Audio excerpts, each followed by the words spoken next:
Welcome to the Matt Cottrell Report. Today we've got a heavy story. This gentleman is coming into the studio to tell his testimony about the trauma he endured growing up with a mother who was a drug addict and a father who was an alcoholic. He's overcome all kinds of adversity. He was a 911 dispatcher here in San Angelo. Ladies and gentlemen,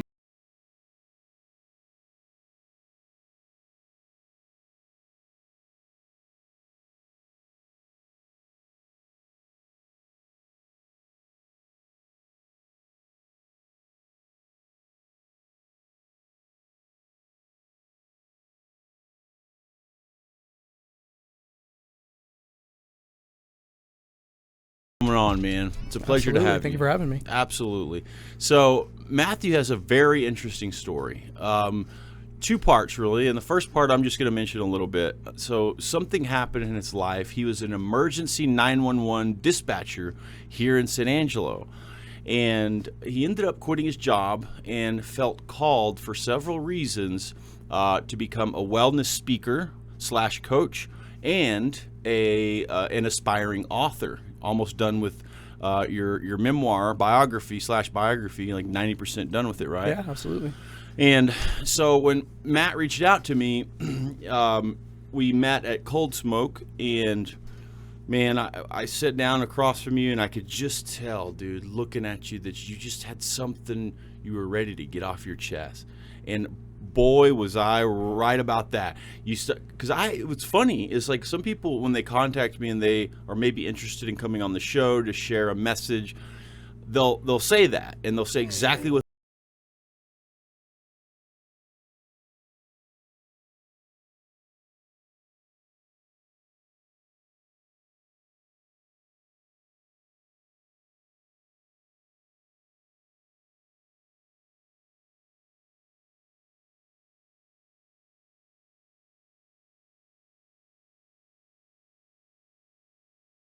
On such a profound, deep level that, I was like, we got to get you on the show. Your message is too important to be sitting, just sitting there. It needs to be out in the open. So here's what I'm going to do. We do this with everyone. Okay. Look into that camera and give the audience your elevator pitch. Tell them who you are and what you do. Okay. Thank you to Maximus Nutrition for sponsoring the show. Maximus has some of the best nutrition and supplementation in the Concho Valley. Take it from me, as a strength coach for over 10 years, I've shopped there and got all my supplements from there. There's two, in fact, that I'd like to personally recommend to you. One is a good protein supplement called UMP Beverly International. It's got one of the highest bioavailability rates, so your body actually absorbs like 90% of the actual protein instead of like 60%. The other thing they carry is methylene blue. It's a really cool supplement. Do some research on that one, but it helps with mitochondrial energy uptake. So it helps you to recover faster, have more energy and focus in the gym. So thanks, guys. Maximus Nutrition. They've got two locations, the one on Sunset and the one on Knickerbocker. I want to thank Winter the Barber, our newest front-end sponsor of the Matt Cottrell Report. Winter the Barber is located at Fresh Cuts, which is in the Sunset Mall right across from Marshall's. Winter does it all. She specializes in men's cuts, beards. She does waxing, the works. You got to go see Winter. She also does the little kids. She's got great rates, also does walk-ins. Winter the Barber, tell her Matt Cottrell sent you. I want to thank the San Angelo Performing Arts Center and my good friend Yuki Kunuyuki for sponsoring the Matt Cottrell Report. SAPAC is really great for San Angelo and the Concho Valley. Guys, the more we get out and watch live performances, whether it's a comedy show or live music or anything they put on over there, it's going to help our community grow with the arts and culture. So thank you, SAPAC, sincerely from the Matt Cottrell Report. We hope to see you at a show. Hey everyone, my name is Matthew Farrell. I'm an author and a wellness speaker, and my intention is simple. It's to inspire and uplift as many people as I possibly can through connection and through the art of storytelling. I believe we all have a story, and it's important to tell your story, because when you do, you can give others permission to grow, heal, and be themselves. Man, that's so great. Very well said. Thank you. Very well said. Yeah. So where are you from originally? Worcester, Massachusetts. Massachusetts. So, East Coast. Really? Yes. Yeah. How was that growing up on the East Coast like that? A lot different from West Texas. Yeah. Let me put it that way. Just a lot Were of. you from a middle class family, lower class, higher class, upper I would class? say lower to middle class. Okay. Yeah. Yeah. And I mean, there's just so much struggle everywhere. But I grew up in a household where my mother was an alcoholic and my dad was a drug addict. So that definitely played into the dynamic. Double dose. Yeah. Yeah. Wow. You had siblings? I have two. Yeah, I have 5 half brothers actually. 5? Mm-hmm. Did y'all all live under one roof? Or No. Oh, no. okay. So 3 of them were from my my stepmom, and then 2 of them were from my mom that passed away. So Okay. Yeah. Yeah. So, what was childhood like? I mean, what did your parents do for a living? Did they work? I mean, how did y'all get by? my mom always she was an amazing chef. Nice. So she was bouncing from job to job, working in Department of Youth Services with working in the jail and things like that. And my dad was always on the road working on oil rigs, and that's actually how he got to come down here. Okay. So yeah. he was always state to state, bouncing around, always working with his hands, very hard worker. Yeah. Okay. So he was in the oil field, kind of blue collar. Mm-hmm. Yeah, that's cool. That's honest work. Yeah, absolutely. And so, in Massachusetts, did you go to school there? Did you go to high school there and everything? Yep. What was that experience like? Was there, I mean, I can only imagine. I mean, growing up with both parents who are alcoholic / addict, who are lost in their addiction, trying to raise kids. I mean, I could just imagine you grow up really fast. Yeah. But also, how do you keep from spiraling down that path yourself? You know, was it tempting in high school? I mean, who did you run around with? What were your high school days like? I would say, well, from a young age, like middle school, I was bullied for being different. I was told that, I was told I was gay before I was even. Really? Yeah. Before you even really knew it or were comfortable with it? Exactly. So they basically came up with that for me, and I didn't even know what it was. So, wow. What grade was this? like 6th grade. Just because I was different, I was overweight, and they just labeled me as that, and that was hard in itself. And then having to go home and deal with my parents was even more. So I was really involved in music.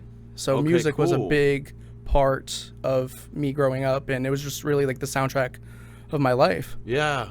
So one artist in particular I'd say is Lady Gaga. I mean, just all of her Cool. music just resonated so much with me, and it just gave me all the hope and just everything I needed. Yeah. Wow. Do you still are you still involved in music in any way?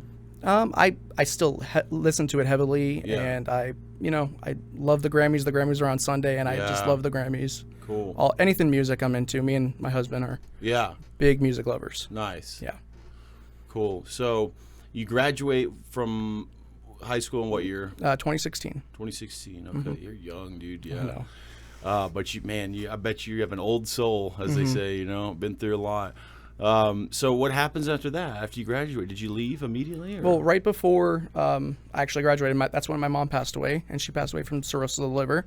So I'm having from to the alcoholism. Yeah. So I'm having to deal with, my mom passing and then going back to school to graduate and finish my finals and go to prom and navigate that whole thing. So that was extremely hard. Oh my God. So when she was diagnosed with cirrhosis of the liver, was she bedridden in a hospital or at home hospice or what? No, it actually happened really quickly. I don't really know the details of it. It was just like we get a call and she goes to the hospital and like she'd been throwing up blood and things like that. So it just all happened very quickly. I was at school. They called, said she took a turn for the worst, and then she got diagnosed with cirrhosis, and there was nothing else that they could do. And how long she only had She was what, like days? a week.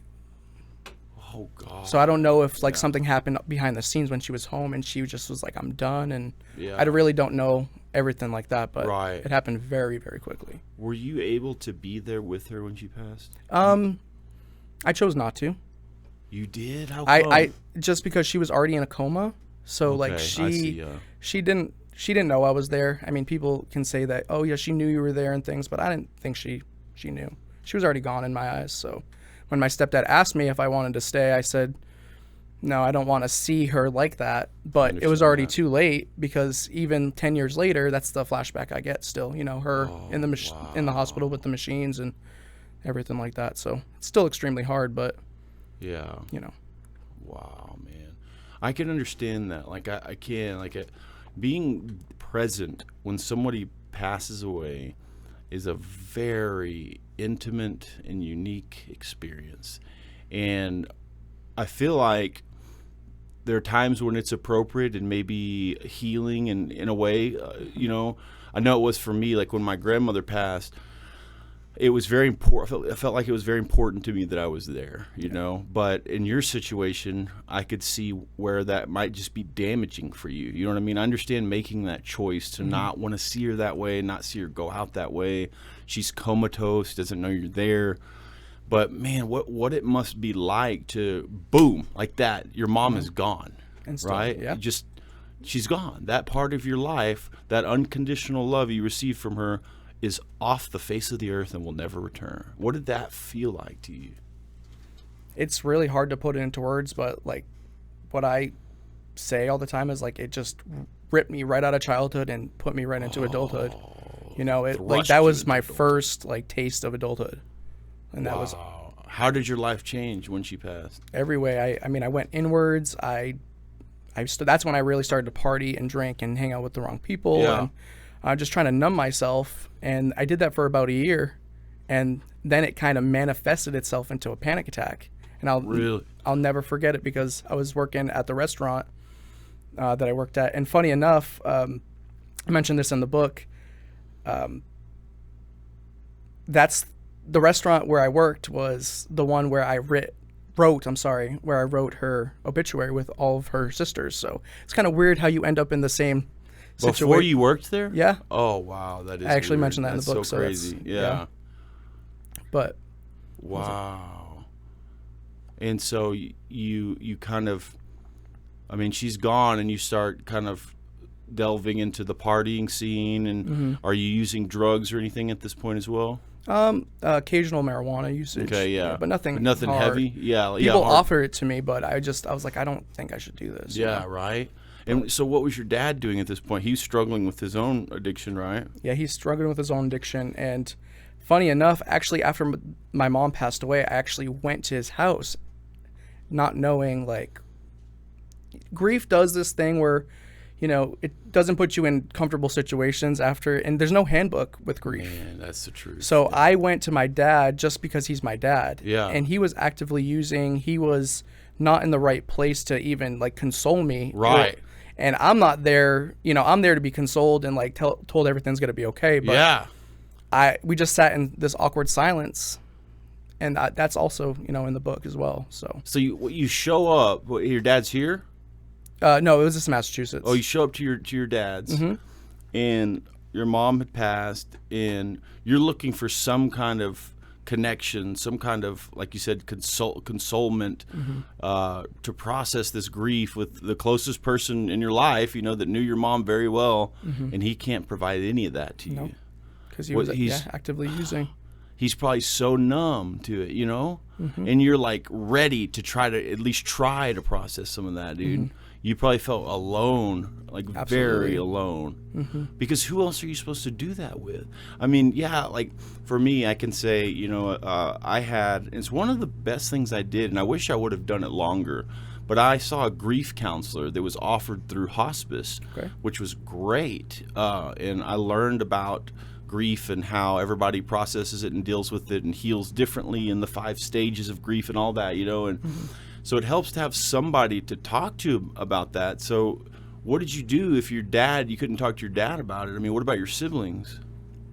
I mean, it was just kind of something we all pushed away. Yeah. It's not comfortable to talk about. Yeah. And I think we just all dealt with it in our own way. And for me, this was a time when I relied heavily on music. Okay. So I always had a dream that I wanted to be a singer. Cool. Obviously, that didn't work out, and it was a stepping stone in that moment for healing. Yeah, so, absolutely. It wasn't meant to work out because I was meant to do what I'm doing right now. Yeah, but it sure did help you, right? During that, you leaned on music. Gosh, that's one of the most healing things there is, in my opinion. Yeah. Wow. So I wrote songs, I recorded songs, I released them. Yeah. Yeah, I did. Cool. But it just fizzled out, and yeah, it just gave me what I needed in the moment. Exactly. Sometimes that's what it's there for. Yeah. It's there in your life for that reason. So then, what did you do? Did you try to create a relationship with your dad? Or? Yeah, that was when I lost my mom. I so badly wanted to have a relationship with him and have him stop his addiction, because I didn't want him to die the way that she died. Exactly. So I clung on to the fact that I have to save him, in a sense. Oh, and it all came to a boiling point where I haven't talked to him, and he disappeared, and no one knew where he was, and I found him on a job site, and he was super high out of his mind, and he couldn't even stand. Strung out real bad. Yeah. What was his drug of choice? It sounds like uppers, like methamphetamine, it was cocaine. heroin, or anything. Anything. We talked about that. Anything you get your hands on. That's what it turns into. Yep. It might start as a drug of choice, but it turns into that. You're exactly right. Yeah. So I found him at this job site, and I was like, "Hey, it's me or the drugs." And I never seen my dad cry like that before. You said that to him? Mm-hmm. Because I said, I just lost my mom, and I'm not going to lose you the same way. Yeah. And he broke down? He broke down. What did he say? He said, I choose you, but, with addiction, you don't choose the person. Right. You really you don't have any control in that moment. Exactly, yeah. So he relapsed. Yeah. And that's when I said enough is enough, and I Section 35 him in Massachusetts. What does that mean? Explain that to the audience. Yeah, you involuntarily commit someone to a mental institution? Or? To a rehab facility. Okay. And he stayed 11 out of 30 days. How did he leave? I guess you can just sign yourself out at some point. Yeah. So he basically got through the detox, and then he left. Dang, man. And he was so mad at me, and it's just funny because I remember him walking into the courtroom, and he was just glaring at me. You did that? I did that, yeah. You're trying to save his life, man. He couldn't see that still, huh? Even though he was sober 11 days. Yeah, he didn't talk to me for those 11 days, and then he gets out. And it wasn't all perfect when he got out. It was he was still dealing with his addiction with alcohol, and he was still in that manic phase of post-acute withdrawal syndrome, they call it. Exactly. Yeah, after the acute stuff. Yeah, you still have to deal with all the mental anxiety and depression and manic, and it's a nightmare, man. It's an absolute nightmare to deal with. And man, it's like I feel like I see you. It's like you're like in the ocean, and you're like looking for a life raft, or you're looking for, really what it is you're looking for a lighthouse to guide you, and you're searching for this something to guide you, to latch onto, and you're hoping it'll be your dad, but it's like his light is too dim, It's just, it was too dim, and you couldn't make it brighter yourself, we've that's something you learn, is you can't do it for him, you know. And so then what happened with your dad? I mean, take us through the next phase? Yeah, well, my dad had to make the decision to leave his house and his wife and everything behind, and that was one of the hardest decisions for him. I'm sorry. So he left, and it didn't get all better. He lived with his sister, and what people don't know about addiction, it just doesn't live in the form you use it by. It lives in the walls, and it lives in the surroundings and the people and the conversations in the cities. So he had to get out. And so he put distance between him and his wife and that life he knew. And then, we are slowly starting to build a connection again. I'm starting to get to know my father a little bit here and there. And then he drops the bomb on me that he is leaving Massachusetts to move to Texas. For what, like a job, or? To be closer to his daughter. Oh, okay. Which is your half-sister? Yep. Yeah. And she lives in El Dorado. So what'd you say? You're like, I'm I was going like, with are you kidding me? You're leaving me now after I just did it. No. I was so mad. I was so upset. I can imagine, dude, abandoning you like that. So what'd you do? I just put my head down, and I worked, and I kept in contact with him, and every single time he'd call, you can just tell, he was so much lighter, and his eyes were clearer, and he made more sense, and he didn't use anymore, but he was just, he really blossomed after he moved to Texas. Dude, was he in a recovery program, like 12-step program, or what? Or how did he do it? I think his family was his recovery. Really? Wow. Because he never had that amazing. family around him. Yeah. You know what I mean? Uh-huh. And once he didn't have all the ghosts and everything holding him back Right. in Massachusetts, he really flourished. Yeah, sometimes that's a big part of the puzzle is plucking them out of that environment, you know? Yeah, it's just fueling it, you know? It's like a cycle, you get stuck in. And so what did you do? You were just in Massachusetts I was in doing your thing? Massachusetts, and then I got to a crossroads in my life, and I had to make the decision if I wanted to stay where I was at in Massachusetts or move somewhere else, because I lived with my stepdad, and my stepdad Doug actually did take care of me throughout my mom passing, and That's great. Yeah, he really Do you have a stepped up. relationship with him still? He unfortunately passed away. Oh, I'm sorry, man. It's okay. Dang. Yeah. That's cool that he was there for you, though, you know? He was, but he retired, so he's like, I want to go move. I want to leave, and you're an adult now. You can do what you want to do. Yeah. So I took the really big risk, and I moved to Texas in Dang. 2020. Yeah. To And- be around your dad and family. Yeah. Yeah. In San Angelo. Yeah. Yeah, okay. Well, it was El Dorado first, and then I moved El to Dorado. Wow. How long were you there? 2 years. Okay. What'd you 2 do years. for work there? Well, that's when I started to dispatch. Oh, really? Mm-hmm. While you were there? Yeah. Nice. My sister was a 911 is currently a 911 dispatcher. That's Yep. right. You told me that. So she still does it, huh? Yeah. Yeah, And nice. I never wanted to be a 911 dispatcher. Oh, really? You got kind of thrown into it. She 'Cause was had a- planning to open a Subway down there, That's right. and it just didn't come to fruition due to COVID. Okay, yeah. So she's like, "Hey, do you want to, be a dispatcher?" I'm like, that's hilarious. I never thought about doing Yeah. that." Absolutely. That was Yeah. training was extremely difficult, but just knowing that you can save someone's life with your voice is really Exactly, yeah. really powerful. Did you ever have, like, in El Dorado or in San Angelo, did you ever have a call where it was either, like, a little girl or a woman who was like, I think somebody's breaking into the house, and, like, there was actually somebody there and you had to, like, guide them through that situation or anything? Multiple times. Really? Mm-hmm. Yeah. Wow. Yeah, it's Yeah, hard, and that's intense. I really don't know, can't really pinpoint when it happened, but yeah, I definitely had to deal with calls like that. Yeah. Bad calls. Yeah. But I give so many props to the police department here, because they really do their jobs well, and Yeah. they have a fast response. They do? That's Yes. great to and hear. that's like a really high priority call. So like Yeah. they're going lights and sirens. That's like immediate danger. You need to go now. Yeah. So yeah, it's So take us through, like, your dispatcher here in San Angelo, Mm-hmm. and you get a call. So what is the protocol? You say 911. What's your emergency? Mm-hmm. And they are either frantic or they're calm, and they explain to you what's going on. Then what's the next priority? Name and where they're located. so people think that we have like the best equipment, but that's untrue. Okay. So sometimes we don't get any locations at all, and if they're screaming on the other line, then we have to use all of our resources. We have multiple different map systems and things like that. So sometimes it gives you a clear location, and Okay. like you can just plug it It'll in ping and it off send their cell the or tower. something? Yep. Oh, okay, cool. So sometimes it can just automatically give you the location. You put it in the call system, and then you send it out, and Yeah. then the next dispatcher dispatches it out.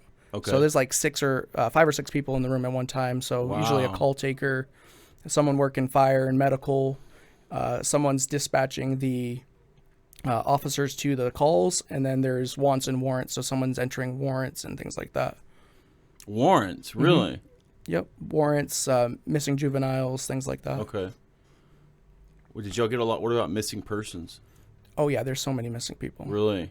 Yeah, that was a thing. I Yeah, mean, but they had to meet like a certain criteria, like what is it, like, be gone for so long? And yeah, if they're an adult, then usually like if they're like, hey, I'm leaving, you know what I mean? Like they're an adult, they can make their own decisions. Yeah. But like children, juveniles, like that, we take that more seriously. And yeah. What about, and I asked you about this briefly, but there's something about San Angelo that's kind of an unspoken thing, and it's scary, and a lot of people they're scared to talk about it, and it's the fact that the child sex crimes are I don't know if I should say prevalent, but they tend to happen here more frequently than other counties, is what it seems like. Did y'all get a lot of calls like that, or is that going on quite a bit, like, from your experience? I mean, I wouldn't say it happens often, but when it does happen, it's a real case, and it's not, it's something that they, it's something that they investigate. So, I mean, they definitely take it seriously. I mean, we have a whole child crimes force. So, right. Yeah, that's right. Yeah. But it definitely is prevalent, not just here, it's everywhere. I know, dude. It's awful. It's so crazy. Mm-hmm. It is just disgusting and evil, man. It just blows my mind how many sick people there are like that. I mean, I don't know if you watch these guys. I get into I'm kind of obsessive and compulsive, so I'll start watching something, a certain genre or whatever of something, YouTube videos, and lately it's been child predators getting caught, where they set them up and all that, to catch a predator type deal. And there are so many people doing that, independent, like journalists or whatever, that are setting up these guys, and they're catching them and then calling the cops on them, and then they get a sex case, and they're doing good work, a lot of them. Yeah. But it's just, it's so bizarre how many there are out there. There's this other guy that I don't know if you watch the Sean Ryan podcast. It's a really great podcast. Okay. Sean Ryan is he's an ex-Navy SEAL, and he also did some contract work for the CIA, and he has some amazing guests on, not just different, operators that were in the military, but, politicians, people from all different backgrounds, mostly though experts in some field or another. Okay. And he had this guy on, this kid, and his name is leaving me right now, Hunter something, but 20-something-year-old kid, and he's dedicated his life to basically digital forensics of trying to find and catch these guys. And he had him bring his laptop on during the podcast episode, and he said, because he told him ahead of time, he told Sean Ryan, he said, Sean, you wouldn't believe how many of these guys are out there and how quickly it can happen. And so he wanted him to prove it. So he goes, pull up your laptop right now and let's see how fast you can get get a hit on a predator. Mm-hmm. And so he pulls up like Roblox or something like that with a fake account. Mm-hmm. And all he says is, hey, is anyone out there, 13-year-old female, live in Wisconsin, something like that. Literally, it was like he timed it, 36 seconds, I think it was. Like 2 dudes that were over the age of 40 were already like in contact with them. Like that, dude. Crazy. I know. And so it's so crazy that that's on the rise like that. And so I was just curious if y'all got a lot of calls when you were there like that. But let me ask you this then. What was the most common thing that you guys received? Was it drug overdoses? Was it car wrecks? Was it burglaries? I feel like no one in Texas can drive, but I feel like no one anywhere can drive. But I would say definitely a lot of accidents. Yeah. Drug overdoses. Yeah. A lot of violent crimes, domestics. That's probably quite a few, right? You get that a lot. Multiple. Yeah, it's got to be. Every day. Yeah, that's and sad, then also to touch upon the homeless community. Yeah. A lot of them do cause issues. Uh-huh. And what kind of stuff were y'all seeing with the homeless community, with like petty crimes or whatever? Stealing. Prostitution. Yes. Yeah. Also, just being a nuisance, walking down the street. Yeah. Throwing things, breaking into places, trespassing. Yeah. Criminal mischief. Exactly. Yeah. Loitering. Yeah. Yeah. It just kind of goes hand in hand with that lifestyle, It does. And it's unfortunate, It is, man. It is. Because if we gave them an outlet, we gave them a place something to do, somewhere to go, then they would, they wouldn't do this. We're working on it, man. So we're gonna have a whole community pretty soon of a treatment center that offers different levels to different people, where we're meeting them where they're at, not like forcing them to, but giving them the assistance they need. I had this idea. Let me know what you think of this. Tell me if you think this is harsh or if you think this could actually be constructive. It kind of hit me today. So, you know how a lot of people, they'll see a homeless person on the corner and you're either of one of two mentality, or one of three. Okay. Either one, you ignore them, you don't look at them. 2, you're the type of person that's like, oh, look at this bum, he needs to get a job. They're just going to use it for drugs anyway. I'm not giving my hard-earned money to them. Or 3, you're very compassionate, empathetic, and you roll down your window and you give them a couple bucks, even though you probably know they're going to use it for dope or alcohol. Mm-hmm. So what do you think of the idea if the city, and each city could do this on their own, but create something called, let's say, Concho Valley Bucks? And what you do is you purchase, let's say, you don't have to, but you purchase, let's say, 20 Concho Valley bucks. And so when you see someone who's experiencing homelessness, instead of giving them money, you give them Concho Valley bugs that can be used as sort of a currency, but only for certain things, like things that would help them, like food, hotel rooms, sleeping bag, clothing, that kind of stuff. So it's almost like a guarantee that it can't be used for destructive purposes. What do you think of that? I think I actually never heard of that, so I like that a Yeah. lot. Even if I don't give money to the homeless, I always try to roll down my window and be like, hey, how are you? That's cool. And just connect with them for a minute, because that's, like human that. connection is important. And just telling someone that have a great day you can be the light in someone's dark day just by doing that. But I really like that idea of giving Concho bucks. Right. That'd be really cool. Yeah. I wondered if there would be any negative feedback where people would be like, oh, you can't try to tell them, how to spend their money, or, I don't know if people would feel that way or not. But I feel like it would be a great way to encourage them to use it for something constructive. Yeah, it would be. Yeah. It is. Anyway. I'm definitely interested in something to maybe present coming up with something. Or, the Concho Valley Community Action Agency. But let's jump back onto kind of your story. I'm just so curious about the 911 operator thing. Yeah. That's really cool. It's a cool job. But, I mean, did you like it overall? Honestly, I did. I really enjoyed it. And like I said earlier, there's nothing greater than helping someone in their worst moment. Yeah. But I'm an empath, so it's extremely hard to, deal with all these emotions every day for 12-hour shifts. I mean, we're stuck in a room for 12 hours. We're listening to the worst of the worst. And the only thing we really have is each other. Yeah. And that's enough in the moment, but you do that, 5-6 days a week. It would wear on you. And it just wears you out. And Was it hard to not take that home? Extremely hard. Dude. And there'd be days where I don't even feel like taking a shower, and I just want to go home, and you just go to bed and then wake up and do it again. Do you think about those cases, like the people and stuff, sometimes while you're off work? Oh yeah. Yeah. I mean, there's still cases today that. Really? Can you share something, like an experience that you had with this, without saying any names or anything, that was kind of something that stuck with you? I remember one of my first calls. I was actually in training, and it was a bar fight. Yeah. And it was very prevalent. I won't get into too many details about it, but someone actually died when I was on the phone. And I it know was. what you're talking about. Was it downtown? Mm-hmm. Yeah. And I was still training, and I heard this man take his last breaths on the phone while saying, "Help me." Oh, wow. Mm-hmm. It's extremely hard. So then you have to go home and, do all the normal things and cook dinner and take the dog out and do your laundry and take a shower and act like everything's fine. But then you just hear someone take their last breaths. Wow. Mm-hmm. Yeah, dude, that's intense. And then you deal with that for 12 hours. Right. You know what I mean? Constantly. Yeah. And then you can go to the bathroom and things like that, but. Do they have any kind of emotional support for that there? Counseling or anything? They do. Yeah. And I'm not here to, bash the agency, of course. And I know that's what you're not trying to do. Right, yeah. I wish there was more. Mm-hmm.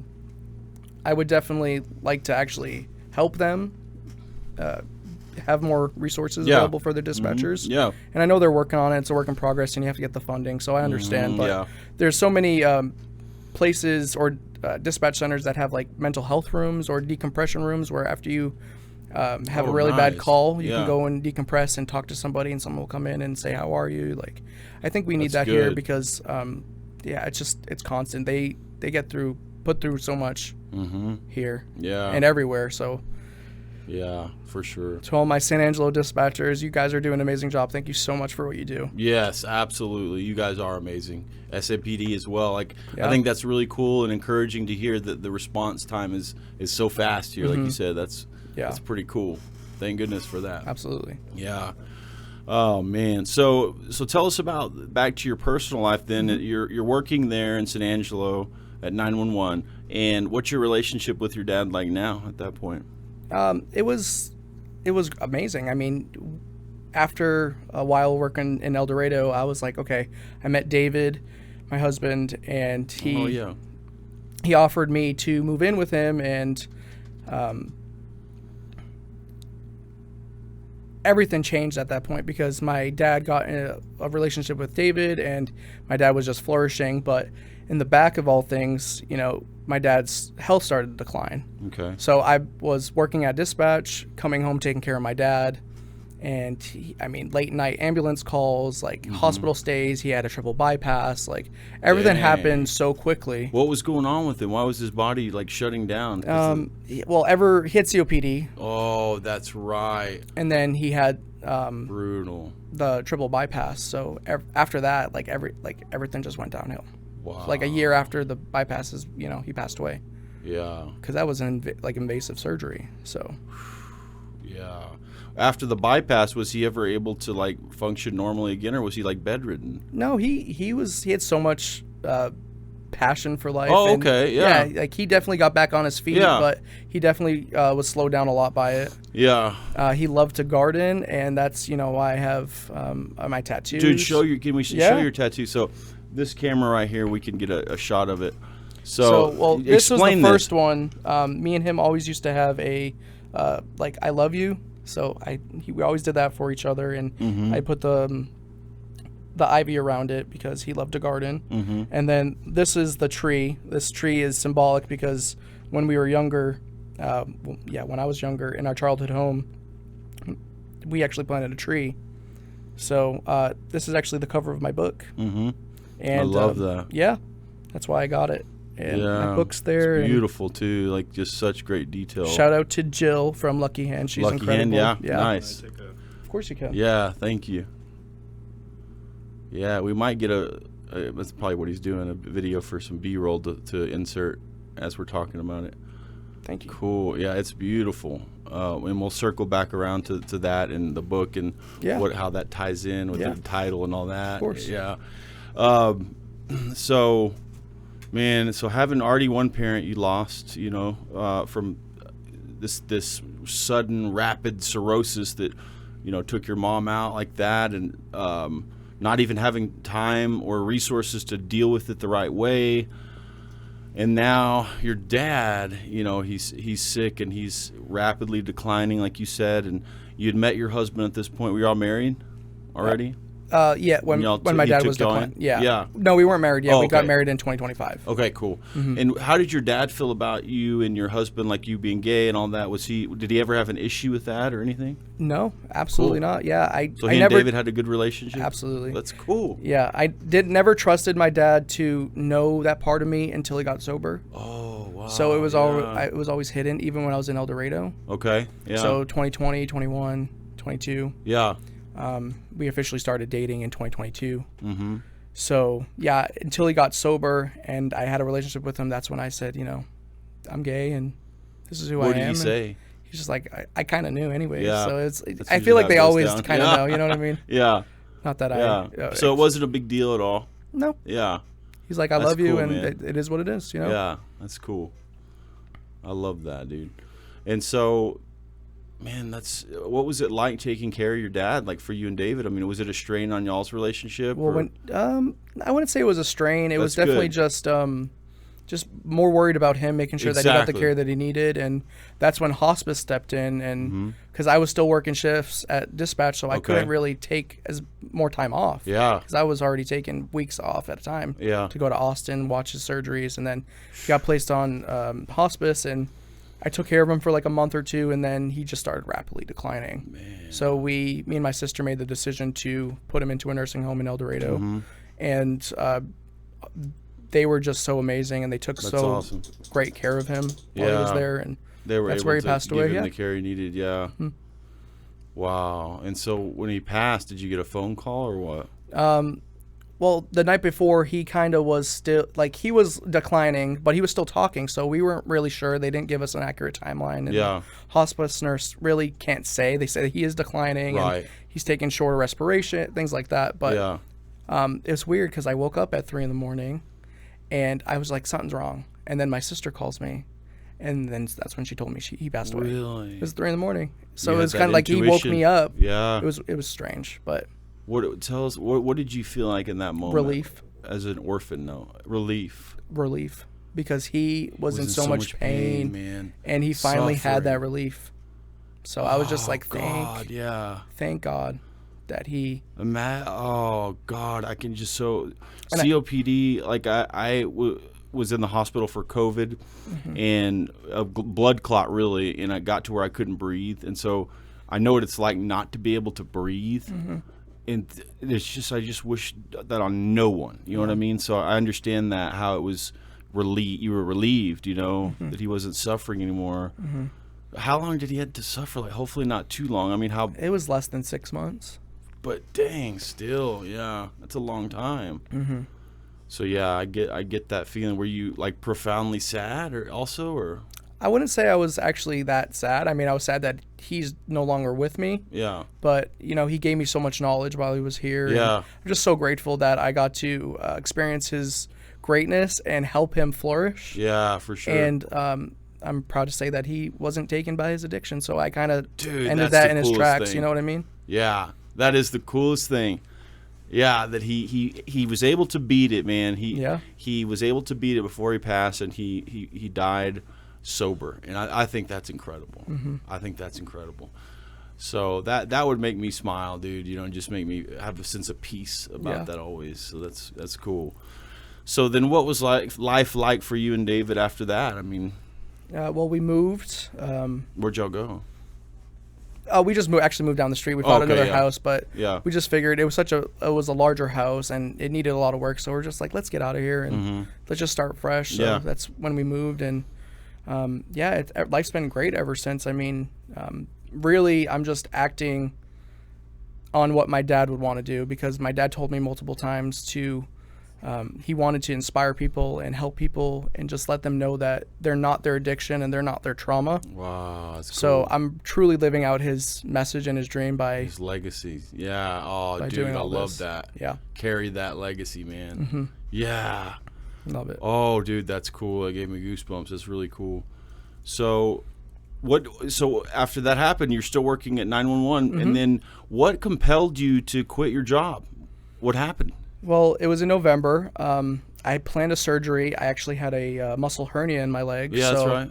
I got surgery, and I wasn't bracing for the next emergency. I was just recovering. So I wasn't worried about, trauma or death or pain or anything like that. So something in me just said, you can't go back. You served your purpose. Yeah. And it's enough. Yeah. And that's when I quit. And I truly walked into the unknown, because even my husband was like, "What are you doing?" Yeah, you told me that. He's like, he almost was like, "Dude, you can't do this. You can't do this. This is stability, and you're risking us." And I'm just like, I know what I'm doing, and I'm sorry, but I'm doing it anyways. And you have to trust me. Wow. And it took him a lot of convincing, and I said, I promise this is gonna work. Yeah. I promise. Whoa, dude. And every day since then, faith. Yeah. Every day since then, I'm just doing one thing different, 1% better, as much as I can do. And I love that motto. Yeah, that's all I can do. 1% better every day. Yeah, exactly. And so what is the plan now? Like, what do you want to do? So what does this all culminate to for you? What do you feel that, I feel like you have the same, we talked about this a little, that everything happens for a reason, and that our pain leads to our purpose, essentially, a lot of the times, and so all this pain, all this trauma, growing up this way and experiencing this, and being an orphan in your 20s, losing both parents, what is this telling you? I mean, what path does this put you on? Where do you go from here, I really don't know. I go on TikTok live every day, and I'm building community with people all around the world. And today was Tell It Tuesday. Okay. And we go live and we talk about our stories and we uplift each other. And that's all I want to do. I love your TikTok, dude. Thank you. I think it's great. Thank you. I appreciate it. I like it a lot. Yeah. I appreciate that. But that's all I want to do, and just inspire people and uplift people as much as I can every single day, and just let them know that you can go through hard things, but you can still flourish. Yeah, exactly. Yeah. And whatever that may look like, it might look like public speaking one day. I'm releasing a book. So much of this is my story, but so much of it is about other people. That's right. Yeah. And that's all I want to do. So Yeah. whatever that might look like for me, I'm open to it. Yeah. And this was truly like the first step. That's cool, man. I'm Yeah. honored. Thank you. Yeah, man. I feel like, I don't know if I shared my secret. Did I share my secret talent with you? I don't Hidden think talent? you did. So I have a hidden talent. It's an intuition thing. Oh. It's like, I think it's like a gifting sort of. Like I can kind of sense, I have this radar. I can sense when people are kind of in the right place in their life. They're in the right position, the right job or whatever, whatever they're doing. I can just kind of sense that, man, that's where that person's meant to be. They're going to do the most good or help the right person with what they're doing right now in their life. Whereas, other people, you're like, I don't know if that person's necessarily right for this role, Yeah. And so that's what that's the energy I get from you. And it's not that, oh, he's going to be a great speaker. I mean, you might be, but it's more like when I hear you speak on TikTok or Facebook, it's the way you connect. It's like, it's really like, it just gives me a sense of this authenticity about you. You know what I mean? Thank you. That I believe it, and I know it's not something you're just doing for clout or you're wanting to build some phony, like you're just trying to literally connect with other guys or women or whoever who have experienced pain and trauma and talk about it and try to heal. And so I think that's amazing, dude. Thank you. Yeah. And so are you looking to do some speaking gigs? Is that something you'd like to do? Yeah, I'm actively looking for anything that is right for me and anything that is meant for me. I'm a firm believer that, what's meant for you will find you. Yes. Looking to make a workshop, invite people there to talk about some hard things. Yeah. And just build every single day. Yeah. Whatever I can build, I'm more than open to do that. Yeah. So we kind of talked about this a little too. So it's like we share the same sort of goal, the same, mission, which is to encourage other people to share their testimony, to share their story, to talk about their pain and trauma, so that they can find their purpose and they can help somebody else maybe, or do what they were supposed to do all along, find their place in the world, I guess. And so I think it's important to, not only encourage people to speak and connect, but then what's the next step? You know what I mean? Like you said, workshops, and what is the next step? Because it's got to be more than just telling your story and stewing in your adversity and just wanting to share your story. It's like, how do you begin healing, And so I think that there is space for, and we need something in particular. I have a heart for men who have experienced some kind of trauma or some kind of adversity that has really set them back in life, whether that be a prison stint of 8 to 10 years, or losing both of their kids, or divorcing from their wife of 20 years, or being fired as the CEO from their company and being homeless, whatever it is, like falling as far as you can fall. Because I feel like what happens when people fall that hard is they're told by the world and other people so periodically that it's over for them, they're worthless, they're trash, it's impossible to ever do anything good, and so they start to believe it, and they're infected with this disease of the mind, I call it, and then they get stuck in this this negative pattern of thinking, and they no longer know how to use solution-based thinking. They can't do it anymore because they have this disease that's hijacked their mind, and so I think it's important to try to connect with those people, which is the first step, which is what we're doing. Exactly. Share our story, connect, and then help create some kind of program to help lead them out of that. Because I feel like they can't do it alone. Once you get to a certain point of hopelessness, I don't think it can be done on your own. Yeah. I think you need somebody who's been through the fire to guide you, to grab your hand and lead you out of it, And so my vision with Living Testimony, which is, it's called Living Testimony Legacy Crucible. And the crucible, what that means, so we are living testimonies, right? Yep. We lived through whatever, this is our testimony, and it lives. Well, the crucible is what's next. The crucible is the fight back, the back up the hill, the way toward your purpose, pushing past the pain and learning what's next for you. And so I think something needs to exist, like a nonprofit or something where guys have an opportunity to be shown that, you know, there are ways to work on areas of your life where you're not doing so well, whether that be financially, with your fitness, nutrition, psychologically, but some kind of constructive program with guys like you and me who really have a heart for helping people to get better. But man, I don't know. That's sort of something that I think about a lot. Yeah. And I know you do too. And you're kind of where I am in that sense, as far as like, What are the next steps? exactly. Yeah. Yeah, exactly. And so I think that's neat that we met. I think it's for a reason. Yeah. And I don't know where the path leads now, or who's going to see this. Maybe the right people see this and Maybe. have similar, you know, ideas. But man, I just thank you for sharing your story, dude. Thank you for having me. It's important. So is there anything else you want to say about anything else in your story or anything? Before we get out of here, though, I want you to show that again and explain why you chose that for your book cover and what the title is. So yeah, well, this in a sense was just my new life, because it has the book, it has the tree of life, my heart. You have to stay in balance, and I love astrology. I'm sorry.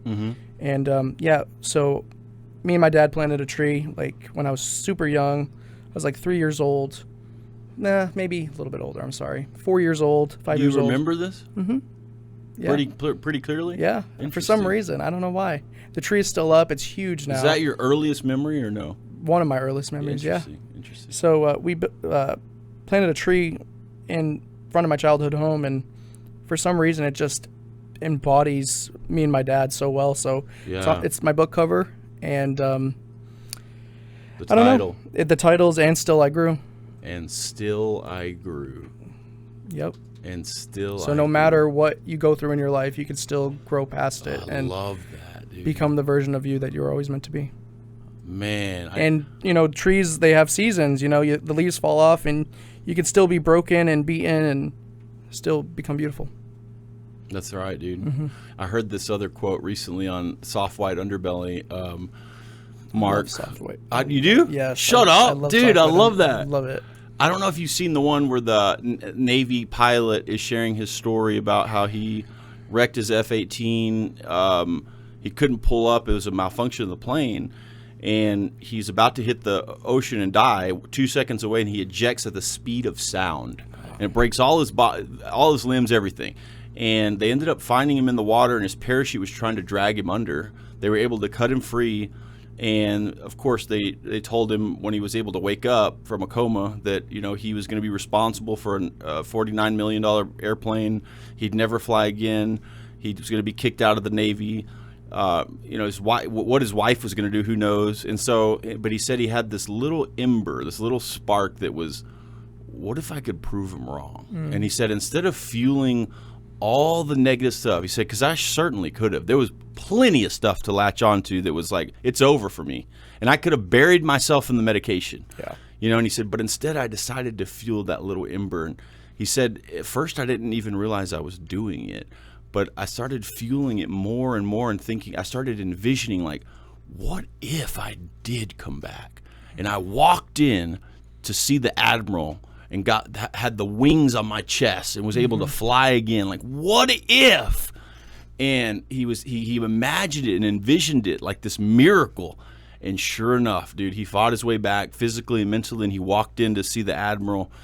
And he said he sat on this table, this long wooden table across from the Admiral, and he sat down, and the Admiral, all these other guys as well, high Navy officials, and he said, Colonel so-and-so, or whatever his name was, Private so-and-so, he said, are you fearless? That's the only thing he asked him. And he sat there, and he said he didn't know how to take that. And he said, well, sir, all I can say is when I ejected from that seat, the seat cushion puckered up my butt or something like that. Something to the effect of I was scared shitless. You know? And he said he didn't smile, he didn't laugh, he just got up and he walked out of the room. And so he was like, well, there goes my chance to ever fly again. And so he gets up, and one of the guys at the table walks him into another office, and says, congratulations, you're going to be able to fly again as long as you can get back into physical fighting shape, you know. And he was able to, man. Wow. And he came back and he flew F-18s again, Hornets.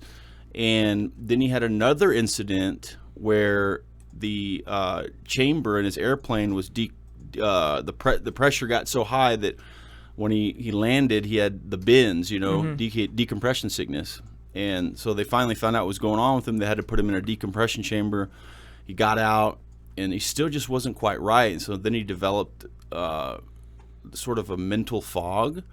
And instead of continuing to fly and bury that down and not tell the Navy anything because he was scared to lose his wings again, he decided to bravely come forward because he didn't want to hurt himself or someone else and say, hey, something's not right with me. So there was a brain injury that was lingering from his previous big incident, you know. Wow.